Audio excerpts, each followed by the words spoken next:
How does Google's pride and joy stack up against the best Sony mobile experience? I'm Taylor Martin, this is Pocketnow, and this is the Sony Xperia Z versus the Google Nexus 4. The Nexus 4, a collaboration between Google and LG for the most pure Android experience. And the Sony Xperia Z, the same for Sony, the best of what Sony has to offer, all packaged into a smartphone. Two very similar concepts with vastly different outcomes. These two devices are true behemoths. They are currently two of the most desirable smartphones on the market. They have a lot in common, and they also have a lot of differences. But when these two flagships go toe-to-toe, the purest Android experience and the best Sony experience, which one comes out on top? It all depends on where your priorities lie. One area these two devices truly differ is in build quality and design. The Xperia Z is a very square device with hard edges that make it feel much more substantial and larger in the hand, but it also makes it more difficult to hold, and it doesn't feel as comfortable. Around the edges of the device, it has a blue trim, which gives it a much more premium feel and look. It's distinguishing and it's rather unique. But once you get around to the right edge, there is a big, bright power button that you cannot miss. The Nexus 4, on the other hand, is a much more comfortable device to hold. It's tapered around the edges, which gives it the illusion of being smaller in the hand than it actually is. It also has a rubberized trim around the backside of the edge, which makes it easier to hold onto and doesn't give the feeling that the device could slip through your fingers at any minute. The Nexus 4 and the Xperia Z both feature glass panels on the front and back of the devices. However, the Nexus 4 has Gorilla Glass only on the front, the rear is not. And the Xperia Z has Dragon Trail Glass on the front and Gorilla Glass on the rear. The Xperia Z is much more resistant to the elements as it has both IP55 and IP57 ratings for dust and waterproofing. Unfortunately, that means that all of the device's ports are under covers. If you need to plug your device in, even listen to music, or change your SD card, you're going to have to lift a cover first before you can access those ports. Although the buttons are placed rather strangely, and the ports aren't nearly as accessible on the Xperia Z as they are on the Nexus 4, the Xperia Z has the upper hand at the end of the day. It has waterproofing, dustproofing, and an overall more premium feel. Both the Nexus 4 and the Xperia Z have a 1.5 GHz quad-core Snapdragon S4 Pro chipset, 2 GB of RAM, and 16 GB of built-in storage, although the Nexus 4 also comes in an 8 GB model. And that's where the specification similarities end. The Xperia Z has the advantage in pretty much all of the other specifications. It has a 5-inch 1080p reality display, a 13.1 megapixel camera, a microSD card slot, and a 2300 mAh battery. It also has your typical connectivity, such as NFC, Wi-Fi BGN, Bluetooth 4.0, etc. It also has LTE connectivity depending on where you are, and also works on AT&T 3G bands here in the States. The Nexus 4 has a 4.7-inch WXGA True HD IPS Plus display, an 8 megapixel camera, a 2100 mAh battery, and no option for expandable storage. It also has NFC, Bluetooth 4.0, and Wi-Fi BGN. A major plus for the Nexus 4 and a big miss for the Xperia Z is wireless charging. The Nexus 4 adheres to the Qi wireless standard, meaning it's compatible with any of the Qi wireless chargers. The Xperia Z, however, does not have wireless built in, and you instead have to buy a case that uses the metal prongs on the side of the device. This means you have to use the Xperia Z in a case if you ever want to charge wirelessly and not have to open the covers over all the ports. When you consider those specifications, there's only one area where the Xperia Z truly blows the Nexus 4 out of the water, and that's the display. The Xperia Z has a 5-inch display with a pixel resolution of 1920 by 1080.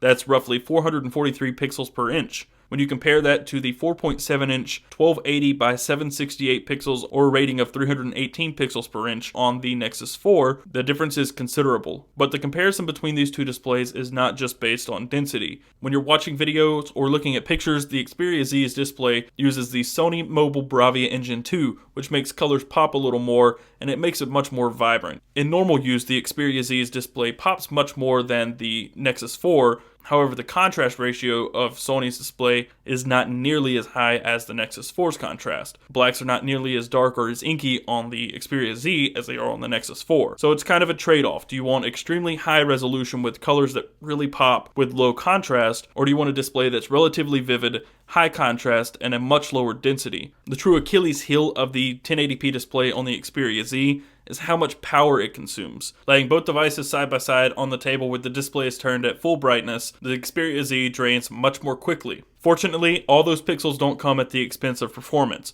Both the Nexus 4 and the Xperia Z share the same S4 Pro chipset at the same clock speed, 1.5 GHz. And in normal use, both devices perform quite well. And it was quickly evident that the Xperia Z eats benchmarks for breakfast. In the Quadrant Standard benchmark, it scored a 7883 versus the 4836 from the Nexus 4. In the SunSpider test, it also scored lower, which is better, than the Nexus 4. And using the Antutu benchmark, the Xperia Z blew the Nexus 4 out of the water once again. But time and time again, we learned that benchmarks mean very little when real-world performance suffers. The Nexus 4 falls victim to very few performance bugs in normal usage, whereas the Xperia Z suffered the occasional stuttering on the home screen, pulling down the notification shade, switching between applications, and so on and so forth. While there are major differences in the hardware, how does the software stack up? Let's take a look. Unsurprisingly, the area where these two devices have more in common than any other category is software. Although the Xperia Z runs Sony's customized version of Android, the software on both devices is very similar. Customizations made by Sony in its software is not nearly as overbearing or prevalent as other manufacturers' customized interfaces. Sony's interface allows the user to set a theme. Those themes apply different accent colors throughout the operating system, so if the hollow blue on stock Android isn't your thing, you could try an amethyst, a ruby, amber, or emerald, maybe a sapphire. You also have settings toggles in the notification shade, which largely differ from the quick settings in Android. The icons are very Sony-esque. If you've used a Sony television or even a PlayStation 3, you'll notice that these icons look kind of familiar. The application drawer is a little different as well. The settings application, while mostly stock, has been changed to adhere to Sony's themes and accent colors. And there are other tiny little modifications all throughout the system. For instance, Sony's customizations comes with its own set of widgets and wallpapers, and there is some bloatware. The good news is this bloatware can be removed quite easily. Aside from these minor differences in a customized lock screen on the Xperia Z, the software on both of these devices feels very similar. Sony has left many cues from the stock Android experience in its own customized software, and of all the interfaces out there, TouchWiz, SenseUI, this one is among the most lightweight. In the Jelly Bean update, Google introduced a new camera interface, one that's more user-friendly and quick to use. Simply tap anywhere in the viewfinder and slide your finger towards the outside of the ring to access your quick settings. However, the camera experience on the Xperia Z packs more features, such as intelligent auto settings and filters for various effects. And when you compare the output of those two cameras, the 13.1 megapixel camera on the Xperia Z is definitely the clear winner. Pictures tend to come out more crisp and clear with more vibrant colors, whereas the Nexus 4 tends to lack proper detail and color reproduction.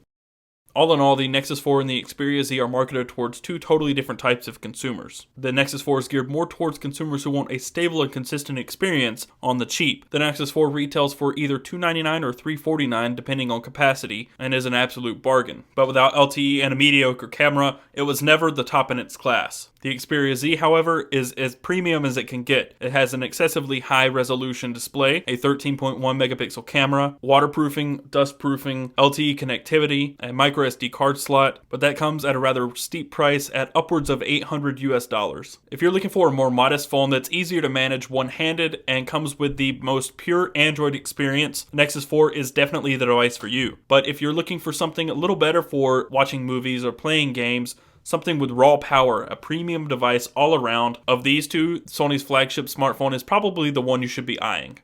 So that wraps up the comparison between the Xperia Z and the Nexus 4. If you liked the video, be sure to give it a thumbs up and subscribe to the channel. You can also find us on your favorite social networks. Google Plus at +Pocketnow, Twitter at Pocketnow Tweets, and Facebook at facebook.com/Pocketnow. Also be sure to stay tuned for the full Xperia Z review in the coming days. I'm Taylor Martin, and I will see you next time.